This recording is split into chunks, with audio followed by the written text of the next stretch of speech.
তারপরে যখন সংস্কার কমিশন গুলো গঠন করা হলো, তারপরে সেই সংস্কার কমিশনকে 3 মাস সময় দিতে হলো, চলে গেল 6 মাস 7 মাস। সংস্কার কমিশন রিপোর্ট দিল, সেটা নিয়ে আমরা সিরিজ আলোচনা আমরা দেখতে পাচ্ছি। এই আলোচনাগুলোতে প্রধান প্রধান সকল রাজনৈতিক দলই অংশগ্রহণ করছে, এখনো তারা মত দিচ্ছে। তাহলে সংস্কারটা চূড়ান্ত, তাদের সাথে আলোচনা না করে সংস্কার করে ফেলা উচিত ছিল। এই প্রশ্নগুলো অবশ্যই উঠতে হবে, পছন্দ হোক বা না হোক, প্রশ্নগুলো উঠতে হবে যে সংস্কার তো চলছে, আলোচনা চলছে, ধারাবাহিক ভাবে চলছে, গত 2 দিন ধরেও ধারাবাহিক চলছে, কোনো বিরতি ছাড়া চলছে। তাহলে রাজনৈতিক দলগুলো যদি প্রথমেই কনক্রিট সিদ্ধান্ত দিয়ে দিতে পারতো। আমি দেখেছি রাজনৈতিক দলগুলোর কাছে যখন প্রস্তাবনাগুলো ভালো হলো, যে সময় দেওয়া হয়েছিল, তারপরে তারা আবার সময় চেয়েছে যে আমরা এত তারিখের মধ্যে দিতে পারবো না, আমাদের আরো সময় লাগবে। তাহলে সময় তো এভাবেই চলে যাচ্ছে, সময় কখন হচ্ছে। আগামী মাসে আপনি এই জুলাইয়ের মধ্যে সংস্কার কমপ্লিট করেন, অক্টোবরে কেন নির্বাচনের তফসিল দেওয়া যাবে না? সেই প্রশ্ন আমরা সবাই মিলে অবশ্যই সেই প্রশ্ন আমরা জোরালোভাবে তুলতে পারবো। কেন সংস্কারগুলোর ব্যাপারে আপনাদের সহযোগিতাটা এত ধীরে যাচ্ছে? বাংলাদেশ জাতীয়তাবাদী দলের পক্ষ থেকে যে 31 দফা সংস্কার প্রস্তাব দেওয়া হয়েছে, সেটার উপস্থাপনের সে অনুষ্ঠানে আমি থাকার সুযোগ হয়েছে, আমন্ত্রিত হয়ে থেকেছি। সেখানে অনেক ভালো ভালো সংস্কার প্রস্তাব সেখানে রয়েছে। তাহলে আমরা এই সংস্কারগুলো সেই 31 দফার সাথে বর্তমান যে আলোচ্য সংস্কারগুলো কেন আমরা সমন্বয় করে দ্রুততার সাথে আলোচনা টেবিলে এগুলাকে কনক্লুশনের জায়গায় আনতে পারছি না? এগুলো আত্মসমালোচনা করার জায়গা আছে। এখানে পরিকল্পিতভাবে দোষারোপ করলাম আমরা, এখন ডক্টর ইউনূসকে আমরা শেখ হাসিনার মতো ফ্যাসিস্ট রূপ আমরা দেখতে পাচ্ছি। তাহলে আমাদের ফ্যাসিস্টের সংজ্ঞা নিয়ে নতুন করে ভাবতে হবে। আমাদের একটি মেয়র পদ নিয়ে যদি আমরা ডক্টর ইউনূস বা তার সরকারের মধ্যে ফ্যাসিস্ট রূপ দেখি, তাহলে আমাদের তো আগামীতে আমরা আরো কি দেখবো, সেটার জন্য আমাদেরকে একটা শঙ্কার মধ্যে পড়তে হয়। মেয়র পদ নিয়ে যা হচ্ছে, কোন পক্ষই এখানে দায়িত্বশীলতার পরিচয় দিচ্ছেন না বলে আমি ব্যক্তিগত ভাবে মনে করি। কোন পক্ষই, 2 পক্ষের মধ্যে একটা ইগোর জায়গায় চলে গেছে। এই ইগো কেন থাকবে? আইনের মধ্যে থেকে আদালতের মধ্যে আইন আদালত এগুলোর প্রতি রেসপেক্টের জায়গাটাতে 2 পক্ষের মধ্যে একটা দায়িত্বহীনতা এবং ইগো। এই ইগো একইভাবে এখন নির্বাচনের জায়গাতে তো আমরা দেখছি যে ইগোর জায়গায় চলে যাচ্ছে, যে ডিসেম্বরের 31 তারিখে করতে হবে। আর আমরা যেহেতু বলেছি জুনের মধ্যে করবো, আচ্ছা জুনের মধ্যে তো ডিসেম্বরের 31 তারিখে জুনের মধ্যে নাকি জুনের বাইরে?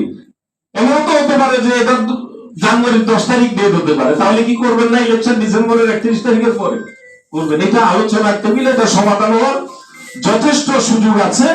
আলোচনার টেবিলে এগুলো সমাধান হওয়ার, কিন্তু সেই আলোচনার জায়গাটাতে আমাদের ঘাটতি আছে, আন্তরিকতার পরিবেশের জায়গায় ঘাটতি আছে। আমাদের একজন অভিভাবক এখনো পর্যন্ত আছেন, তিনি হচ্ছেন দেশনেত্রী বেগম খালেদা জিয়া। তার সাথে ডক্টর ইউনূসের কি কোনোভাবে একটা সংযোগ সৃষ্টি করার সুযোগ নাই?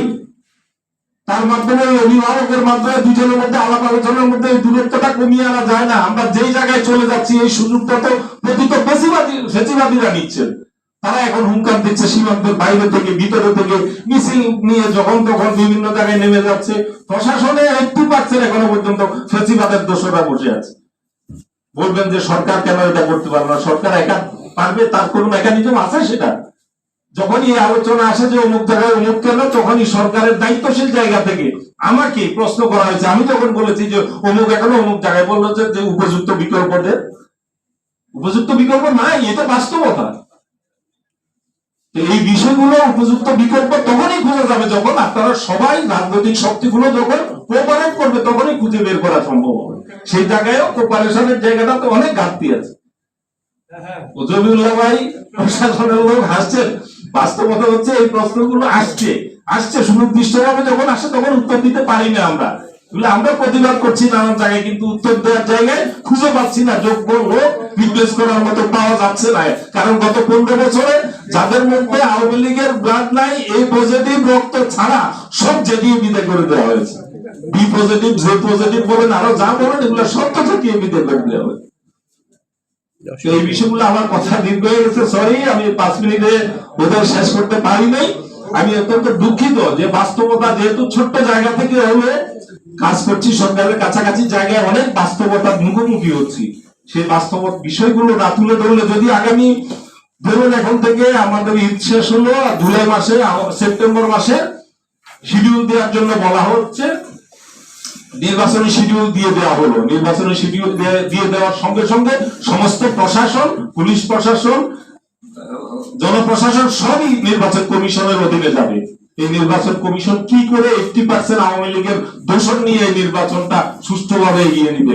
তখন যখন নানান ধরনের সেখানে কনস্পিরেসি হবে, নানান ধরনের সংঘাত তৈরি করা হবে পিছন থেকে, এবং সেখানে বাংলাদেশের ইতিহাসে সবচেয়ে সহিংস একটি নির্বাচন হওয়ার আমি আশঙ্কা দেখছি। যদি সমস্ত রাজনৈতিক দল এক জায়গায় এসে যদি সেই নির্বাচনটা যদি আমরা না করতে পারি, যদি আমাদের মধ্যে পারস্পরিক বিরোধ থাকে, আমরা যদি সরকারকে এভাবে এই সরকারকেও ফেসিবাদ মনে করি, তাহলে সেই জায়গাটাতে আমাদের এই সংঘাতের জায়গাটা আরো ভয়াবহ রূপ নেবে, এই আশঙ্কা আমি করছি।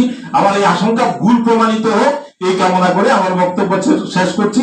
ছোট্ট মানুষ হিসেবে হয়তো অনেক বড় কথা বলে ফেলেছি। আমার যারা মুরব্বী আছেন তারা ক্ষমা সুন্দর দৃষ্টিতে দেখবেন। অনেক ধন্যবাদ সবাইকে।